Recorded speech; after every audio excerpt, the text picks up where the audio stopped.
Let's see how you do under pressure. Oh, yeah. I've been wanting this shit forever. I've been in the field with whatever they throw at me. Brush it off, pick myself up, moving on to the better. Hey, yeah. Ain't no errors, baby. It's a new era. I wake up early, feeling rich like I'm Kesha. I get to the paper, boy. Welcome back, everybody. Jaysin Static with another episode of the interview series. I am Jaysin Static. You, sir, are... I'm the Morning Star of Wrestling, Bax. Bax, how long have you been in the business so far? So I've been on the scene and front-facing for about 3 months now. Okay. I have been in training for, I guess, close to 2 years now. Okay, cool. You know the deal. You hit me up. You've seen some of these videos, and you're like, man, Jaysin, I need to get on these videos. Are you ready for your first question? Yeah, dude, I stay ready. What's the most significant thing and or way you found that works when you have to confront and overcome your own fears and anxieties and or doubts in order to succeed so far in the wrestling business? Oh, you know, there's been a handful of instances where that's come up. When I stepped into this, I was not anywhere near the fitness level that I am right now. Right. I had to overcome that. I had several injuries in training. It's one of those things where this might be a long shot answer. Right. I am 30 years old. I am a little bit older than most of the guys getting into this Yeah, game. I have a much smaller time frame because of that. So I've got to be able to push past all the mental barriers in order to get to where I want to get in this industry. So it really just comes down to that. I walked out of a job of 5 years that paid me really well. And I stepped into this, and it doesn't pay well yet, but I have full intentions of making a career out of this. What was there, you know, you said that you quit a job to come do this wrestling thing. Was the anxiety and the fears that you had leading up to that, how did you overcome that dynamic? You know, there was a point where I knew that phase of my life was over. I knew that I needed to get out of there. I actually had set up a plan, and sure enough, I went ahead of schedule about 2 months, and I walked in one day after writing up a letter of resignation, handed it in, had the conversation, left that day. Okay.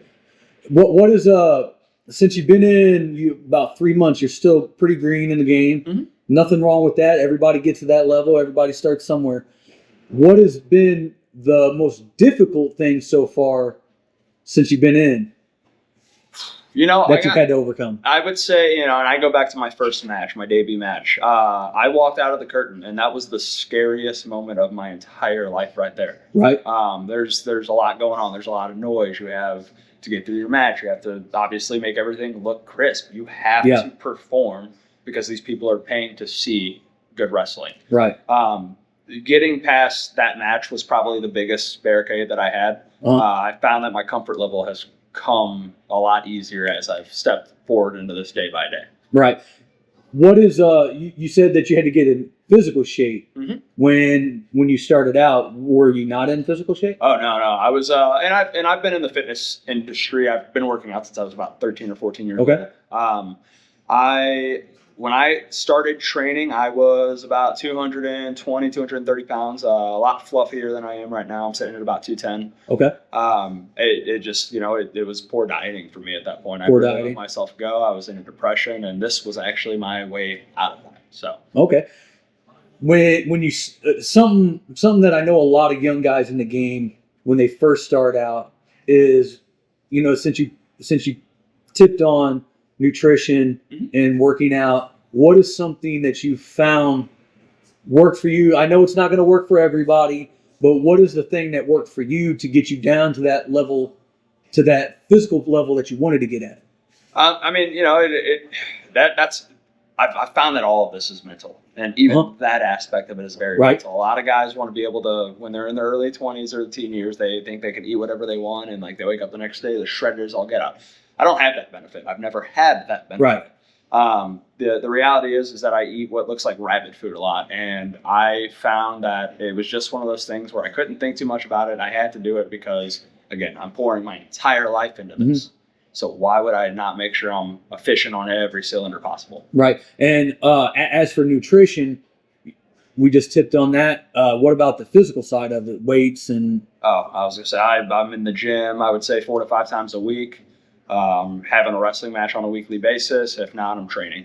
Do you think it's a necessity for guys who are wanting to, since we've already established that you're new in the game, do you think it's a necessity for young guys who want to get into this business? Do you think it's a necessity for young guys to want to get into that good physical shape? Absolutely. I mean, we're athletes at the end of the day. Yeah. We need to be in tip-top shape. We need to be able to do a lot of very extreme things Yeah. at the end of the day. So when it all comes down to it, if your body's not efficient, if you're not healthy, Right. this business is going to wear you down quick. Exactly. I want a long career in this. That's why I'm doing what I do. And I also look at it like this. We're in a business. This is our suit. Yeah. The suit needs to be prime, pressed, clean, ready to go. We're sending it to the tailor every time we eat a meal. Absolutely, man. You know, that's one of the things that, you know, a lot of young guys in the game, I wouldn't say all of them, but, you know, a handful of them, I feel that sometimes they don't take the job of being a professional wrestler as serious as what most people, as you should. Because like you said, this is a job that we do, and it's a physically demanding job. It's not just physically demanding, it's also emotionally demanding, you know, and mentally demanding. And if you're not solid on every single one of those levels, physical, mental, and emotional, you're going to have a really hard time in the business. Yeah. And, you know, and I've classified two different types of wrestlers in my time here so far. There's guys who want a career, and there's guys who are hobby wrestlers. Yeah. And there's nothing wrong with that. When I came in, that was my plan. I was just going to do this for fun. The reality is, though, is that at some point, once you feel that rush, feel the adrenaline, something clicks in you. And if it doesn't, that's fine. But I wanted to take this to a level that I never thought possible. Right. I had to get out of my own way in order to make sure that happens. Yeah. You know, and that's one of the things, you know, that you realize that you might want to, you started out, you said that you wanted to start out, you know, just come in. But then when you started doing it, you were like, I actually want to do this more. Yeah. So what was that trigger in your mind? What was a trigger that in your mind that was like, I want to do this more? Because it's a different level. It's a love. It's a love. Like this, you've heard the phrase, wrestling's a love story. Yeah. It truly is. And it's not your traditional love story. It's not The Notebook. Right. You, as the wrestler, you step in. Doesn't matter if you get dropped on your head, dropped on your back, you eat, whatever. You want to be in this game. You fall in love with it, and you can't dream of a day where it's not in your life. Right. So for me, I mean, that's what happened on my first match. Like, it was nerve-wracking, as I mentioned. But the minute that I got into that ring, I felt that rush. I heard the noise around me. Yeah, I might have been green. Yeah, I might have messed up a lot. But at the end of the day, I fell in love with it. Yeah. Like that. Hey, man, new guys in the business. I try to tell this to all the new guys that I talk to. And I have the luxury of talking to a lot of new guys and a lot of guys that's been around, but, you know, maybe hasn't been caught up on, you know, good training a lot. So helping guys, you know, feel comfortable in what they do.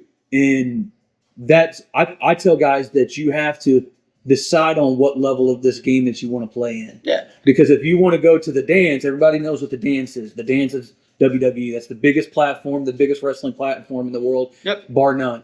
Then you got AEW, TNA, New Japan, and all of these other great companies. And I watch a lot of wrestling. I love wrestling. But you have to decide when you get in what level you want to play in. If you want to play in the big league, you have to work a different style, a different way than what somebody who just wants to be a hobby wrestler. You do, and you know, and I think that switch can flip anytime. Like, it can be your first match, it can be your 100th match, your 1000th match. Yep. The reality is, though, that you're in the business, you're on the journey, and you get to decide where it goes. I think we're a lot of guys, and I'm guilty of this. We're all guilty of this.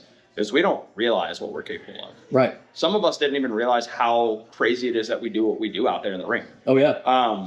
So for me, I said, okay, I'm here. Why not make the best of it? Why not take this as far as I can go? And I've noticed every day I inch closer to the idea of I can be a WWE superstar. I can headline in WrestleMania. I could be literally anything I want in this life because I'm here one time. I'm going to swing for the fences. Yeah. And you know what? As long as you're out there swinging and you're working hard and you're getting your face out there and you're doing what you got to do, you know, going to the gym, working out, going to training and everything like that, making connections, something I tell everybody. And I think this is one of the biggest, I think it's the biggest secret in wrestling that a lot of people don't even think of sometimes. The best thing that you can gain in wrestling to further your career, there's two things: knowledge of the business meaning learning from multiple different people. Absolutely. All at the same time. So like you started at the Forge. Forge was a great place. Mike Outlaw, Camaro, Warhorse, and all those guys, great dudes. Phenomenal guys to learn from.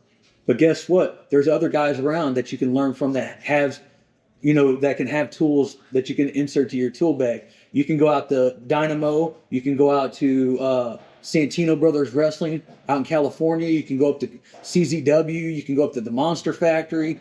There's so many different ways that you can learn, going to seminars and shit like that. And the second one, or the first one, is knowledge, and then networking. Absolutely. Those are the two best things that you can do if you want to further your game: networking and knowledge. And I can agree with that. I do want to comment on the networking, and I know I'm new, so this might be a little naive, and this might piss off a lot of veteran people. I don't like to play the politics game, and we can all agree wrestling has politics. You have to kiss a couple asses in order to get where you want to go. I'm starting at this age that I'm at, I've already established myself in the world. There's only so much favors I can do for other people before I'm like, okay, you're just taking advantage of me. This is your career, and you need to be able to navigate it on your own, because at one point, it's your business. You're going to have to navigate every little detail.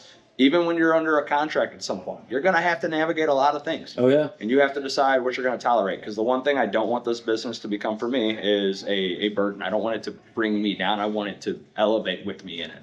Yeah, and that's a good thing, that you have that mindset already. Another thing that I tell guys is you can handle your business the way that you need to handle your business, as long as you don't disrespect the business whenever you're doing it. Correct. There's ways, even if, like, say something goes bad and say you're working, at Joe Schmo Wrestling down the road. If something goes wrong there, you're not obligated to stay there. Absolutely. So when you leave on a good note. Even if it's a bad thing that happens, leave on a good note. Yeah. And unless somebody physically does something dirty to you, where where they try to hurt you, or they physically harm you, they try to steal from you, they do something real disgusting and dirty. Those are the times to blast people. But like if you just don't like the way that somebody talked to you, I think that's one of the things, just to be like, okay, I don't like the way this guy talked to me. Maybe I just won't come back here because I don't feel welcome. Yeah. And that'll happen. I'm guilty of having actually an instance like that where I'm like, I don't know if I want to go back to that place. But there's a lot of factors that place offers, certain talent that I want to tell stories with, certain talent I have history with prior to my wrestling career. And with that being said, if I can't get in the door with a reasonable amount of effort, because I'm still willing to do a ring set. I'm still willing to show up, put my foot on the ground, and do the work that needs to be done. But at a certain point, like I said, you can't let them take advantage of you. You got to set your boundaries. You're a human being before you're a wrestler. Yeah. I'm at a position where I say, if I can't get in the door, because doing all of the right things to get into the door and get my opportunity, I'm going to make them come and find me whenever I reach it. Because there's so many roads to take in this business. Oh, there's so many. There's so many different avenues. And I try to tell young guys, like, especially if you're a young guy in the game and you want to get out there and you want to, do this thing as your career. And it's no shot at any of the local companies in the St. Louis, Missouri area.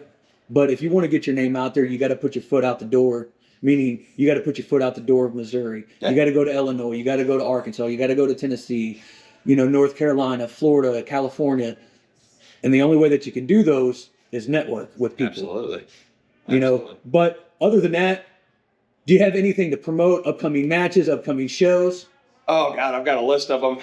Websites, merchandise, anything like that? I am working on a website for merchandise. Unfortunately, for you fans, I don't want to deal with you guys because just as much as you hate me, I hate you. I am going to launch a website. If you guys want to be fans of the Morning Star of Wrestling, you can buy the merchandise there. Maybe at some point I'll bring in physical stuff for you. But in the meantime, this is supposed to be the middle finger, by the way. Websites? I haven't launched them yet. I will launch them. Socials, you can find me on Instagram. I'm on TikTok. My YouTube is a little bare, but I am working on that. I am on Facebook as well. So I'm all over the place, and I'll make sure that those are attached to this video whenever it launches. We are going to run this out just like we always do, guys. Jaysin Static across all social media, Facebook, Instagram, YouTube. Check me out. Fight Club Wrestling Academy on Facebook, YouTube. That's where we're at right now. Let me know if you've gotten to the end of this video. If you like Bax, if you like the Morning Star of Wrestling, let me know in the comments. If you don't like him, let me know in the comments. Because guess what? That helps the algorithm, baby, and that's what I need. I need that algorithm bump. And then last but not least, I have something in the works. I can't tell you guys the name of it, and I can't tell you where I'm going to launch it. But I'm going to tell you, Bax, that it's wrestling related and it's merchandise. It's for the culture of pro wrestling. Bax, I appreciate you, man. Let's get in on to that second question.